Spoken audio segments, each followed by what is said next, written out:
Right, Saxo fans, episode 49. Nearly a milestone, aren't we? Big 50. Right, so what are we doing in this episode? That is a very, very good question. I don't really know. Been thinking about this now for a couple of weeks because I've been doing a few bits and bobs, but nothing episode worthy. But anyway, we're gonna do some stuff because that's why we're here, isn't it? So first things first. Brake pads, I suppose. Yeah, let's do that. So, in this little box here, I have got a set of, in fact, they're here, Carbon Lorraine RC5 Plus brake pads. I refurbished the Brembo pins the other day. Obviously, plated those, so they all look really nice. And gave the little stainless brackets a good clean up. So, basically, all good to go. So, there's nothing stopping me from putting those into the calipers. Got myself a little, one of them sort of self-bleedery doodahs, so we'll use that. Just waiting for some brake fluid to arrive. I think that'll be here on Monday. So we'll get that and obviously bleed the brakes for the first time and hope we have no leaks. Then, by the time we've done that, I think my exhaust will be back. I'm looking down at the bench here because I've got a list of stuff that essentially I need to do before we can turn the key for the first time. So yeah, the exhaust is being ceramic coated at the moment, and then when it comes back, we're going to heat wrap it. So everything I can do to protect for heat is being done. So you'll notice if you follow my Instagram, you'll see that I've got lots of gold stuff, you know, all the gold sort of sleeves and things, just to protect everything as much as possible. So the exhaust being ceramic coated, the same silver as the manifold and everything. And then we'll wrap it as well. So hopefully, yeah, that's the best we can probably do with what we've got. So we'll get that on, and then once the exhaust is on, there's not really a lot stopping me from bolting everything up on the front end because everything's just loose, like radiator and all that stuff. So yeah, we can finally get all the front end together. Yeah, so we'll do that as well, I think. And then it's just a question of what we do after that, because I've got loads of little jobs to do. Like I've got some bonnet pins here that I really need to put in. Obviously, if I ever want to shut the bonnet properly, then that needs to happen. So maybe we'll do that. Maybe some more fluids. I know one thing that I really am putting off because I hate doing it. I need to cut the front bumper to account for the intercooler. And I just know it's going to be a right pain. I'm going to take the bumper off about 1 billion times, trim it, put it back on, trim it, etc. Yes, I'm really putting it off, so maybe we'll do that. Yeah, it's just little bits really, nothing really episode worthy, but here we are. Let's just do some stuff, I suppose. How about that?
Right, pads in, that was easy.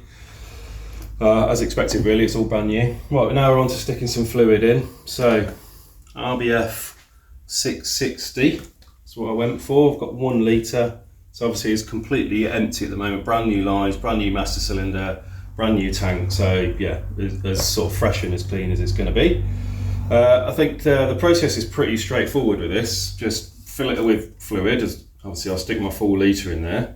Attach the thingy to the header tank, and then yeah, hook that up, pressurise it, and then go and bleed from the furthest point possible and work your way forward. I think it's that simple. I'll read the instructions one more time, but yeah, I think it's pretty straightforward. I'll just go around and check I've got all the right spanners to hand, because I think the rear bleed nipples are slightly different size. Anyway, I'll check all that. So yeah, let's go and do that, and we'll see what happens, I suppose. Let's go for it.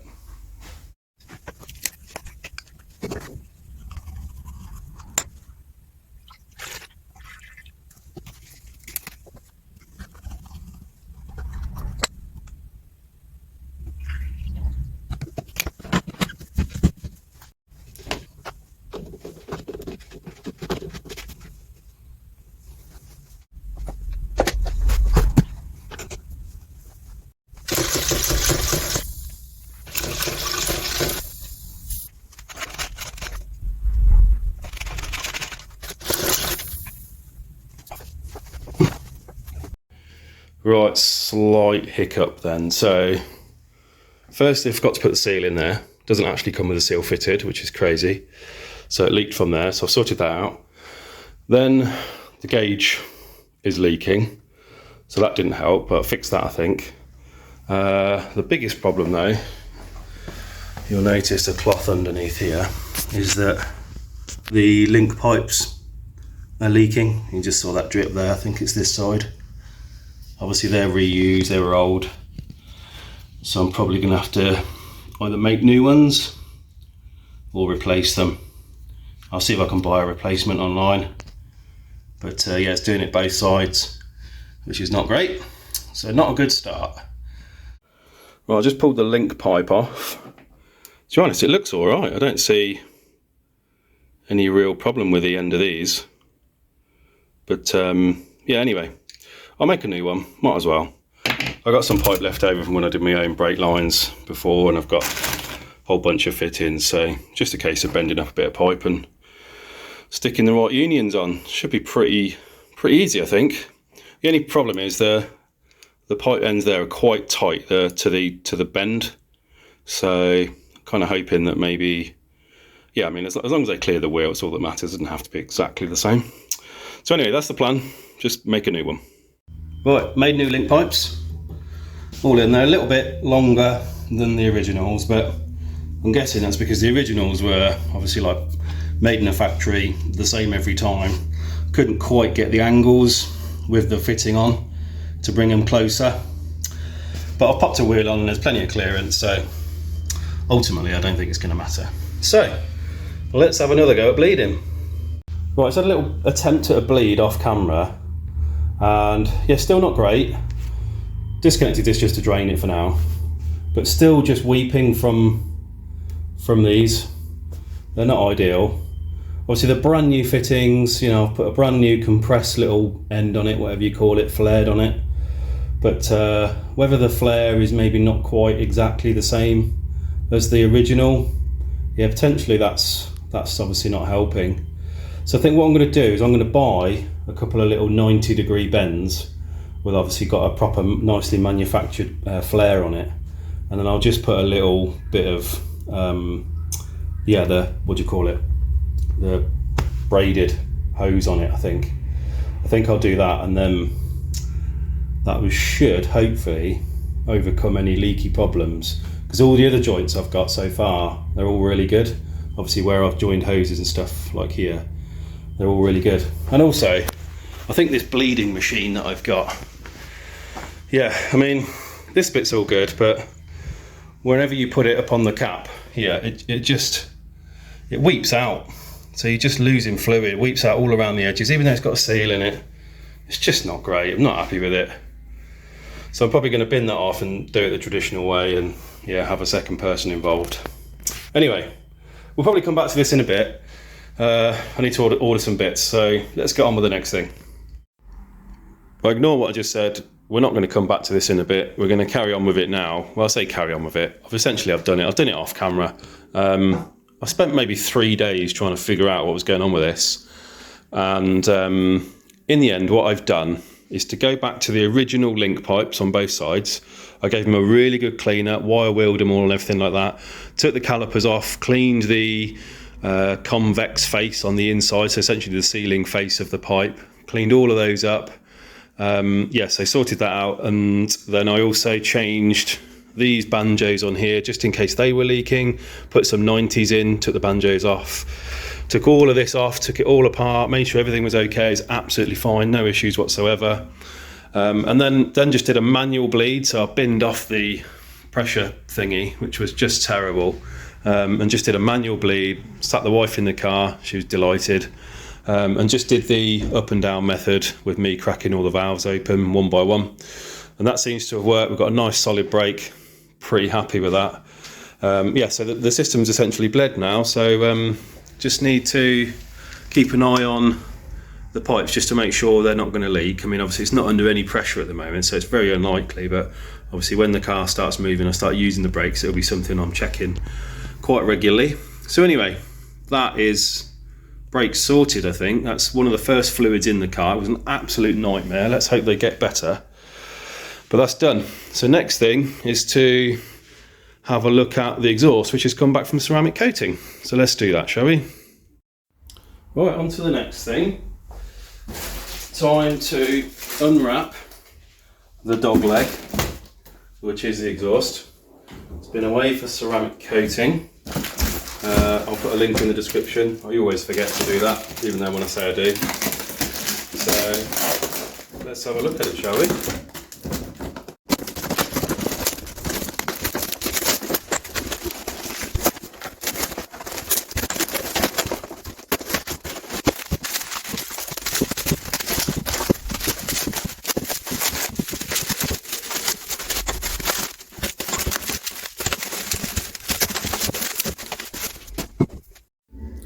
Well, there we go then. Doesn't she look lovely?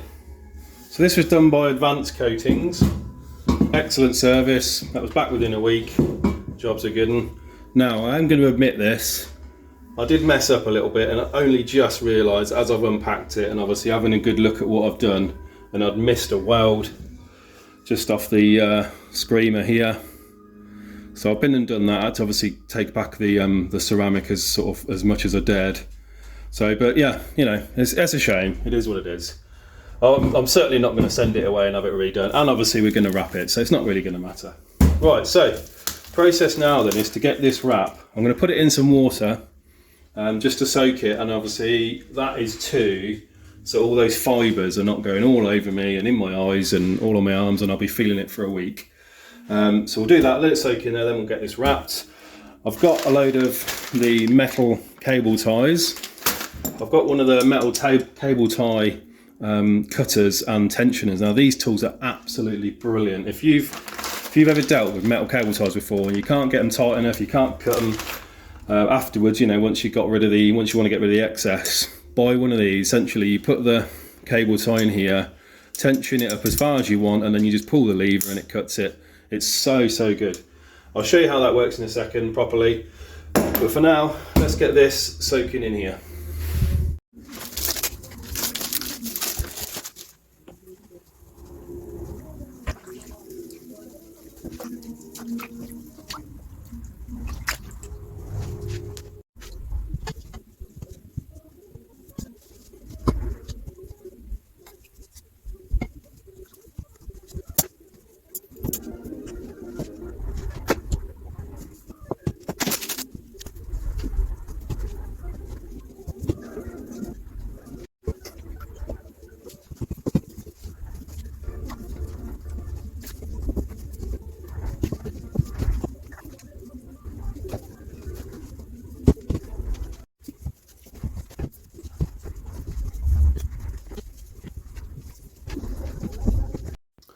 There we go then, all wrapped, jobs are good. Let's offer this up on the car and see if it still fits. There we go then, she's on. I need to just get another bolt in for the screamer pipe there. I've got one missing, so I'll find that now. Yeah, let's say it's functional. And they're not the prettiest things, are they, exhaust wrap? I think the ceramic coat looks lovely, but yeah, the exhaust wrap, it's just the way it all frays and stuff. It's just, yeah, not ideal, but it's functional more than anything else. Yeah, we just need to check that hopefully the tailpipe still lines up with the hole in the bumper that we've made. Yeah, happy with that. It's on. Jobs are good. can tick that one off the list. Might even get the sensor fitted, and then we can start thinking about bolting up the rest of the front end. I think that needs some attention next. The other thing I want to mention as well is I've decided to move one of the bosses. So when the radiator is on here like this, I had this this coming from the header tank, this boss here coming, and it was off the front here, and essentially it was right in front of where the screamer pipe was, and this pipe would have been almost sat right against the exhaust. So I took my radiator over to Ben, and Ben moved the boss for me. Did it while I wait, great service. So that now goes there, so it should hopefully be in a better position. So yeah, right, anyway, let's have a think about getting some of this front end together, shall we?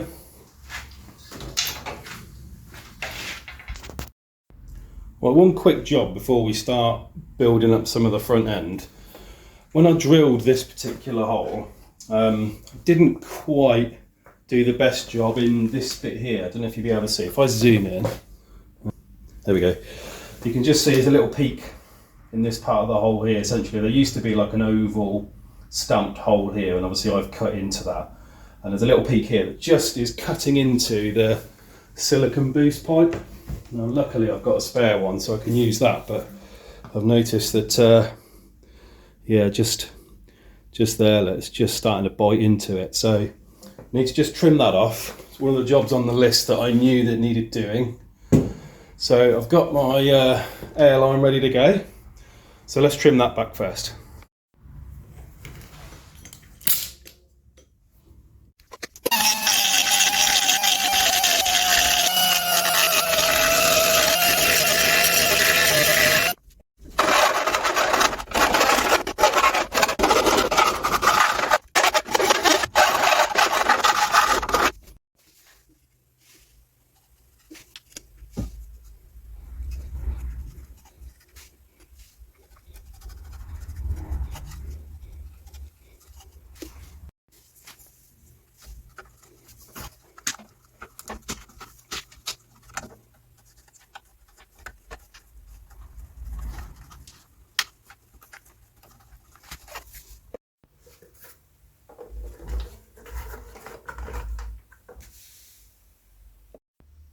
Right, there is some more stuff we can do before we put the front end on. I just want to take the opportunity to get as much done as possible, and if I have problems then it'll be easier to fix. So we're going to get some engine oil in. Got some Millers running in oil. Probably going to need about, Haynes calls for 3.5 litres. I'll put 3.5 in, then I'll probably have to top up because obviously we've got oil cooler lines and the radiator and stuff. So yes, might need a little bit more, but we'll top that up when it's running. Transmission fluid calls for 2 litres, gone for 75/90 limited slip diff variant, so that should be pretty straightforward. Obviously brake fluid I've already done. This is Dexron 3 automatic transmission fluid, ATF fluid, but it's also good for power steering fluid. We won't put that in until all the radiator and the slam panel is on because, well, I'm holding the reservoir here. And that bolts the slam panel, so we'll do that in a bit. And equally coolant when the radiator goes on for the first time, and I know it's not going to come off, then we'll put that in. So we can definitely do these two now anyway, and then we can sort of tick them off and leave it. So yeah, nice and easy. Let's get them in.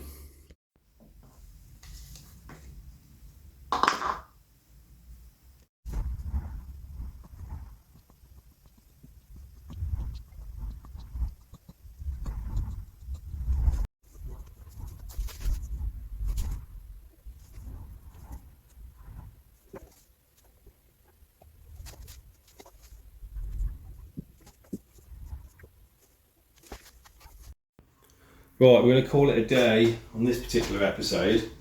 I am reluctant to put the front end on, as you've probably noticed, kept interrupting it. And it's only because once it's full of coolant, it's obviously a little bit tricky to go back.